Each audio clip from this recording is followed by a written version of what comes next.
Yes sir, absolutely, and thanks for listening my concern. मैं तो बस एक पॉसिबिलिटी डिस्कस कर रहा था आपके साथ। उसके साथ साथ मेरा मन भी हल्का हुआ। जो बात मेरे मन में थी वो शायद आपके भी मन में चल रही थी, इसलिए शायद हम इस नतीजे पर कहीं ना कहीं पहुंच चुके थे। लेकिन फ़िलहाल सर, जो आप कह रहे हो उस पर ही मैं चलना पसंद करूंगा, because that is the only way in which you can practically crack down this case, that too within record time. So yes sir, this is our best chance and it won't come back again. तो इस मौके का फ़ायदा उठाकर हम जितना जो कुछ अच्छा कर सके और एक मिसाल कायम कर सके, ऐसे काम को हमें अंजाम देना ही होगा। वैसे मैं दूसरी भी एक बात आपसे पूछना चाहता था सर, क्या इस सब में स्केलेटल की गैंग का भी एक बहुत बड़ा हाथ हो सकता है सर? हाँ हाँ बिल्कुल, ये करप्शन की लड़ाई हम लड़ रहे हैं विंस्टन। तो जहाँ गोपाल दास है वहाँ तो स्केलेटल को होना ही चाहिए। इन दोनों का तो कनेक्शन हमें उनके फ़ोन रिकॉर्ड से तो मिल ही जाएगा, उसमें कोई दो राय नहीं है। लेकिन हाँ, जहाँ पैसे की बात है, जहाँ पावर है, करप्शन है, वहाँ तो स्केलेटल और उसकी गैंग होकर ही रहेगी, क्योंकि इन जैसे बड़े बड़े पॉलिटिशियन को अपने काम को आगे अंजाम देने के लिए इन क्रिमिनल्स का सहारा लेना ही पड़ता है। और यहाँ हमारे शहर में इसका दबदबा है, सिर्फ और सिर्फ स्केलेटल का। तो ये बात को हम टोटली रूल आउट कभी भी नहीं कर सकते कि इस सब करप्शन की चेन में कहीं ना कहीं स्केलेटल का हाथ होकर ही रहेगा। पिछली बार याद है तुम्हें, 2 साल पहले तुमने ही मेरे ऑर्डर्स पर उसके गैंग के ऊपर क्रैकडाउन किया था। सिर्फ उसकी ही क्या, सभी क्रिमिनल्स के गैंग के ऊपर हमने क्रैकडाउन करवाया था। तो उस वक्त बहुत सारे वाइटल लीड्स हमें मिल चुके थे, जिससे कि बाकी सारे केसेस में हमें बहुत सारे कामयाबी हाथ लगी। तो क्रिमिनल्स तो इस समाज का एक अनगिनत पार्ट है, जिसे हम कभी भी नहीं मिटा सकते।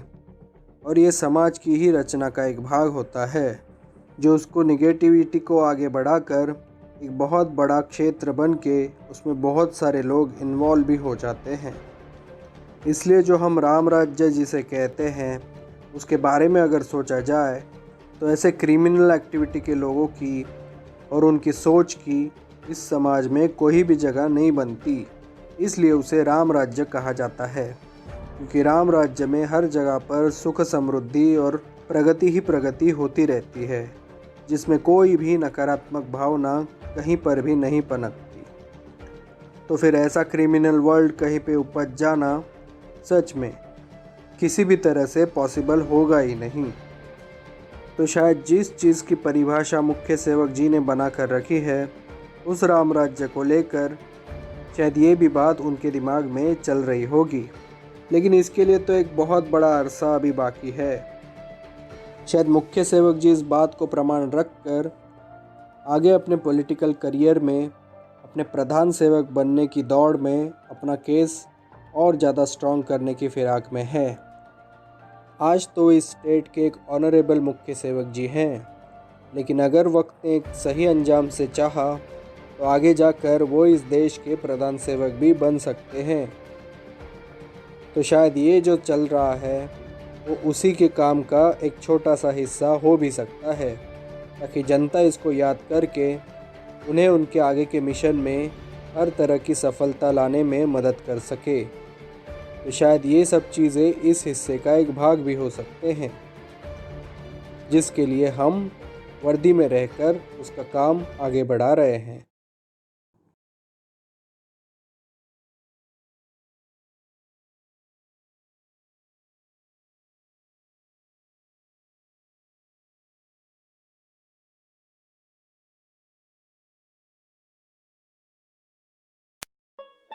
अरे श्रीनिवास, कहाँ हो भाई? आजकल तो दिखने से ही रहे, इतने बिजी हो चुके हो तुम। एग्ज़ाम्स के बाद तो मिलने से ही रहे। और बताओ भाई, वक्त तो है ना तुम्हारे पास बात करने के लिए, या फिर बिज़ी हो? अरे अवधूत, ऐसे क्यों बात कर रहे हो मुझसे? मैं तो बिल्कुल ठीक हूँ। हाँ, थोड़ा बिज़ी था। क्योंकि तुम तो जानते ही हो मास्टर्स क्विज़ के प्रिपरेशन के लिए बहुत कम वक्त अब बचा हुआ है। इसलिए जो स्ट्रेटजी हमारे प्रोफेसर्स तय कर देंगे उस हिसाब से हमें चलना होगा। तो बस उसके पीछे दौड़ रहे थे हम। फ़िलहाल तो कुछ शुरुआत नहीं हुई है उसकी, लेकिन हाँ, कुछ ना कुछ एंटिसिपेट करके वैसे खुद की तो तैयारी करने का काम तो बनता ही है अपना, ताकि आगे जाकर कुछ सरप्राइजेस ना मिल पाए। तो बस उसी के चक्कर में बिज़ी था। और बताओ, तुम्हारा क्या चल रहा है? एग्ज़ाम्स के बाद तो तुम भी नहीं दिखे। क्या चल रहा है लाइफ में? अरे कुछ नहीं श्रीनिवास, बस अपनी तो मौज ही होती है। एग्ज़ाम्स ख़त्म हुए थे, वो भी मिड टर्म लेवल के। पेपर्स तो वैसे ही टफ़ ही होते हैं, तो इसके लिए खुद को चिल कर रहा था एग्ज़ाम्स के बाद।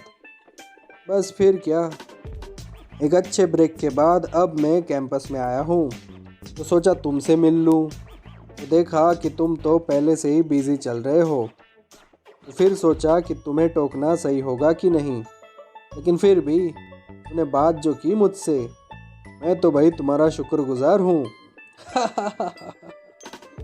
अरे अवधूत, तुम भी अब मेरी फिरकी लोगे क्या? तुम भी क्या तुम मेरे बारे में ऐसा सोचते हो? अरे नहीं रे श्रीनिवास, तुम्हारे बारे में थोड़ी ना ऐसा सोचूंगा। तुम तो मेरे दोस्त हो। लेकिन क्या पता, अब तो तुम एक सुपरस्टार बन चुके हो। मास्टर्स क्विज़ से लेकर 8 आवर्स कप तक और एग्ज़ाम पेपर से लेकर सेशन टेस्ट तक सब जगह पर तुम्हारा बोलबाला चल रहा है।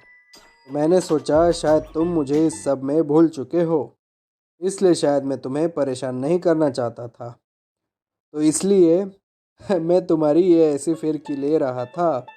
क्यों, पकड़ ही लिया ना मैंने तुम्हें? अरे अवधूत, क्या तुम भी ये ऐसी घिसी पिटी बातें कर रहे हो?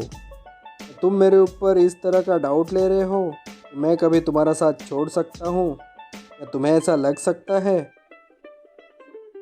अरे नहीं श्रीनिवास, मैं तो सिर्फ तुम्हारी फिरकी ले रहा था, नथिंग सीरियस। तुम तो भाई एकदम से इमोशनल हो गए। ऐसा वैसा तो कुछ नहीं था, बस ऐसे ही मजाक करने का मूड हुआ इसलिए कर दिया। बाकी और बताओ, क्या चल रहा है लाइफ में? अरे कुछ नहीं अवधूत, बस वही सब प्रिपरेशंस और वही सब कॉम्पिटिशन्स। यहाँ पढ़ाई के साथ साथ बहुत सारी चीज़ें हैं जिसमें अपने आप को डेवलप करने के लिए बहुत सारे स्किल्स जुटाने पड़ते हैं। बस उसी दौड़ में लगे हुए हैं। बाकी और क्या, तुम्हारा क्या ऑब्जर्वेशन है इस सब के बारे में? अरे मैं क्या कहूँ श्रीनिवास, तुम तो इसके बहुत अंदर तक जा चुके हो, तो तुम्हें तो इसके बारे में एक सही अंदाज़ा तो आ ही गया होगा। मैं तो फ़िलहाल किनारे पर ही हूँ, इसलिए सोच रहा था पहले तुम्हें इसके बारे में पूछ लूँ कि तुम्हें इसके बारे में क्या लगता है। बाकी हमारा ओपिनियन तो यही है कि अगर तुम्हारे अंदर स्किल्स हैं और तुम उसे डेवलप कराना चाहते हो अलग दिशाओं में, तो तुम्हें हर चीज़ में, हर तरह के चैलेंजेस में अपने आप को ढालना होगा। तब जाकर ये चैलेंजेस ओवरकम करने के बाद तुम अपने आप को एक सही दिशा में, एक नए तरीके के माइंडसेट में खुद को उस जगह पर पा सको। बस और क्या, मुझे तो तुम्हारे बारे में पहले से ही गारंटी है कि तुम इस सब में बहुत ही अच्छा करोगे। इसमें मेरे मन में कोई भी डाउट नहीं है। फ़िलहाल मास्टर्स की इसकी तैयारी कैसे चल रही है? क्या इसमें कोई दिक्कत है? और अगर होगी तो क्या इसमें मैं तुम्हारी मदद कर सकता हूँ श्रीनिवास? अगर ऐसा है मुझे ज़रूर बताना श्रीनिवास। मैं तुम्हारे लिए हर वो मदद करने के लिए हमेशा तैयार रहूँगा, अगर वो मेरे रडार में हुई तो।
Yes, Avdut, why not? You are the only one to whom I can trust a lot. वैसे प्रिपरेशन तो अपने लेवल पे एकदम अच्छी चल रही है। मैं सोच रहा था कैसे हम रवि, माधुरी, एकता और मैं हम सब मिलके इस सिचुएशन को कैसे ओवरकम करें कि मास्टर्स क्विज जैसे बड़े क्विज कंपटीशन के प्रेशर को कैसे संभाला जाए। बस इसी सब चक्कर में हमारा काम चल रहा है, तो देखना होगा सबके साथ मिलकर इसके ऊपर क्या सॉल्यूशन निकल सकता है। अच्छा हुआ उस दिन हम ट्रेडिशनल डे के पार्टी में चले गए थे इनके साथ। इन सब को कैंपस के बाहर एक अलग नज़रिए से देखना काफ़ी फ़ायदेमंद रहा हम सब के लिए। ये सब लोग अपनी बाहरी दुनिया में बहुत ही अलग तरीके से रहते हैं, जिन्हें हम कैंपस में कभी भी पहचान नहीं सकते थे। तो बस यही एक बात मुझे उनके बारे में समझ में आई और एक नई दोस्ती हम सब के साथ कायम रही। क्यों, तुम्हें भी इसका फ़ायदा लग रहा है ना अवधूत? तुम्हारा क्या कहना है इसके बारे में? हाँ हाँ श्रीनिवास, वो सब तो दोस्ती के काबिल है ही हमेशा से, लेकिन पता नहीं क्यों हम में इतने सालों में क्यों इतनी तरह की राइवलरीज और फाइट्स चलती रही। शायद तुम्हारे आने के बाद ये सब ख़त्म होने की कगार पर है, तो ये एक सब के लिए बहुत अच्छी बात होगी। बाकी श्रीनिवास, क्या मैं तुमसे कुछ पूछ सकता हूँ? हाँ हाँ अवधूत, पूछो। ऐसे क्यों बात कर रहे हो? खुल के पूछो, क्या तुम्हें पूछना था? वेल श्रीनिवास, क्या इन सब नए दोस्तों के बाद क्या तुम मुझसे पहले के हिसाब से जो हमारी दोस्ती थी उसे आगे कंटिन्यू करा पाओगे? क्यों अवधूत, तुम ऐसा क्यों पूछ रहे हो? क्या तुम्हें मेरे बर्ताव में कुछ फ़र्क नज़र आ रहा है? क्या तुम्हें ऐसा लग रहा है कि उनका साथ मिलने पर मैं तुम्हें भूल चुका हूँ? क्या मैं तुमसे कुछ अलग बिहेव कर रहा हूँ? क्या तुम्हें ऐसा लगता है सच में? अरे नहीं श्रीनिवास, ऐसा तो कोई चेंज मुझे कभी नज़र नहीं आया और ना ही कभी आगे नज़र भी आएगा। मैं तो बस मेरे मन में जो बात उठी थी वो बात मैं तुमसे शेयर कर रहा हूँ। क्या हमारी दोस्ती ऐसे ही आगे बढ़ सकती है जो हमारी पहले के हिसाब से थी? अरे अवधूत, तुम भी ना कितने सेंटी हो जाते हो यार बीच बीच में। देख अवधूत, बाकी सबकी दोस्ती एक तरफ और तुम्हारी दोस्ती एक तरफ। इस बात को तुम हमेशा के लिए अपने मन में और अपने दिमाग में रख लेना। तुम मेरे लिए स्पेशल थे, स्पेशल हो और हमेशा स्पेशल रहोगे। चाहे कोई भी सिचुएशन हो, अगर वो सही है तुम्हारे लिए तो मैं तुम्हें हमेशा के लिए उसमें तुम्हारा साथ दे दूंगा। इस बात के लिए तुम हमेशा ही निश्चिंत रहना। अगर कोई गलत बात भी हो तुम्हारे बारे में तो भी मैं तुम्हारे साथ हूँ, लेकिन उस गलत बात को मिटाकर मैं एक राइट ट्रैक पर लाने के लिए मेरी हमेशा से एक बहुत बड़ी कोशिश रहेगी। दोस्त का काम सिर्फ हर सिचुएशन में साथ देना नहीं होता, बल्कि दोस्त का काम ये भी होता है कि हम में से अगर कोई गलत चीज़ों के पीछे भाग रहा होता है तो उसे वहाँ से वापस लाकर फिर से उस अच्छे ट्रैक पर भगाने के लिए उसे प्रोत्साहित करे। यही एक दोस्ती का एक सही मायना होता है जो हमें फॉलो भी करना चाहिए। तो इन सब बातों के लिए तुम हमेशा निश्चिंत रहना।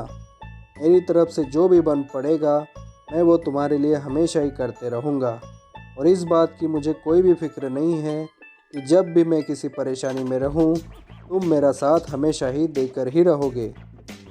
इसका मुझे इतना बड़ा विश्वास है, इसके बारे में मुझे अलग से सोचना भी नहीं पड़ेगा।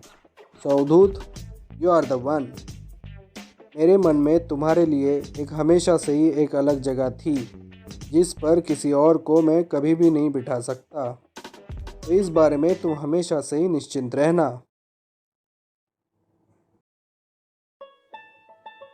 ओहो श्रीनिवास, तुमने तो सारी एनसाइक्लोपीडिया पढ़ दी मेरे सामने। मैं तो भाई सिर्फ मजाक कर रहा था तुम्हारे सामने कि भाई ऐसा अगर हो सके तुम्हारे मन में मेरे लिए क्या भावनाएं हो सकती है, लेकिन तुमने तो भाई पूरा कच्चा चिट्टा खोल कर मेरे सामने रख दिया। Hats off to you Srinivas. तुम्हारी दोस्ती एक तरफ और बाकी दुनिया की दोस्ती दूसरी तरफ। सच में दोनों का कोई भी कंपैरिजन नहीं हो सकता। I am the lucky one to have you as a friend in my life. Such a great feeling. और हाँ श्रीनिवास, जो भी बातें तुमने की, जो भी कंसर्न तुमने दिखाया, वो तो सीरियस था ही, लेकिन उसमें जो सच्चाई मैं तुम्हारे और मेरे लिए देख रहा हूँ, उन बातों को जानकर मुझे बहुत ही आनंद हो चुका है। सच में ऐसे दोस्त और ऐसी सोच होना सच में एक बहुत बड़ी बात होती है। So thanks Srinivas. मेरी बातों को, भले ही वो एक मजाक के साथ क्यों न की गई हो, उसे सीरियस लेकर तुमने अपने मन की जो बात मेरे सामने रख दी, उस बात के लिए बहुत बड़ा थैंक्स। और अब बताओ, आगे क्या चल रहा है लाइफ में? मास्टर्स क्विज़ के बाद क्या सोचा है आगे? क्या 8 ओवर्स कप में तुम कुछ अलग सोच रखना चाहोगे इस बार, या कोई नई स्ट्रेटजी कुछ सोचा है उसके बारे में? अरे नहीं यार अवधूत, फिलहाल वक्त कहाँ है। इस बार तो मास्टर्स क्विज़ के बारे में ही बहुत सारा सोचना समझना चल रहा है। बहुत सारी चीज़ें हैं उसमें। अपना 8 ओवर्स का काम तो बहुत सारा स्ट्रेट फॉरवर्ड होता है, लेकिन ये मास्टर्स क्विज़ वाले सारे एंगल्स को खंगालना सच में एक टीडियस जॉब है। हर चीज़ को यहाँ एक अलग अंदाज से समझना पड़ता है और टैकल भी करना पड़ता है, इसलिए इसमें बहुत सारी डिटेलिंग है जिनको करते करते शायद वक्त भी कम पड़ जाए। तो इसलिए फ़िलहाल तो इसमें ही बिज़ी हूँ। एक बार ये सब ख़त्म हो जाए तो 8 ओवर्स कप के लिए पूरी तरीके से अपग्रेड होकर आगे उसमें परफॉर्म कर सकूँ। लेकिन फिर भी उसके प्रैक्टिस सेशन के बारे में जो भी अपडेट रहेंगे, तो प्लीज़ मुझे तुम अपडेट कराते रहना। मुझे उस पर भी एक नज़र रखनी होगी। शायद मुझे और रविराज को एक अलग तरीके की प्रिपरेशन इस साल 8 ओवर्स कप के लिए भी करनी होगी। सो यस, मिश्रा सर की जो भी लर्निंग्स है उस पर हमें एक अलग नज़र रखनी होगी, तब जाकर एक अच्छा प्रिपरेशन करके हम इस टूर्नामेंट में उतर सकें। Yes Srinivas, why not. फ़िलहाल तो प्रैक्टिस सेशंस अभी तक चालू नहीं हुए हैं, शायद परसों से चालू होंगे। उस हिसाब से जो भी अपडेट रहेगा मिश्रा सर की तरफ से, वो मैं तुम्हें बीच बीच में अपडेट कराते रहूँगा, ताकि वो तुम्हारे दिमाग में रह जाए। और जब तुम इस प्रिपरेशन में उतरो तो उस पर तुम अच्छे तरीके से काम कर सको। तुम एक स्टार बैट्समैन बन चुके हो हमारे टीम के, तो तुम्हें इस सब में जो भी इनपुट लगेगा वो सब देने का काम हम सभी लोग आसानी से कर भी सकते हैं। तो इस बारे में तुम निश्चिंत रहना। अब तुम रवि, एकता और माधुरी के साथ एक अलग मिशन पर काम कर रहे हो। उनके साथ काम करना ही एक बहुत बड़ी उपलब्धि होती है, क्योंकि ये तीनों अपने अपने चीज़ों में एक तरह के चैम्पियंस ही चैम्पियंस हैं। तो उनके अनुभव का फ़ायदा तुम्हें भी बहुत अच्छी तरीके से हो पाएगा। ये चांस को बिल्कुल ही मिस ना करना। ये एक अलग तरीके की प्रिपरेशन होगी तुम्हारे लिए। और तो और सभी प्रोफेसरों के अलग से लेक्चर्स तुम अटेंड भी करोगे इस प्रिपरेशन के दौरान, तो उसका भी स्टडीज़ में तुम्हें बहुत सारा फ़ायदा हो सकेगा। तो इन सब छोटी छोटी बातों को हमेशा अपने ध्यान में रखना, ताकि उसका तुम्हें आगे जाकर बहुत सारा फ़ायदा हो के तुम एक अलग लेवल के इंसान बन सको। और ये बहुत ज़रूरी बात होती है श्रीनिवास।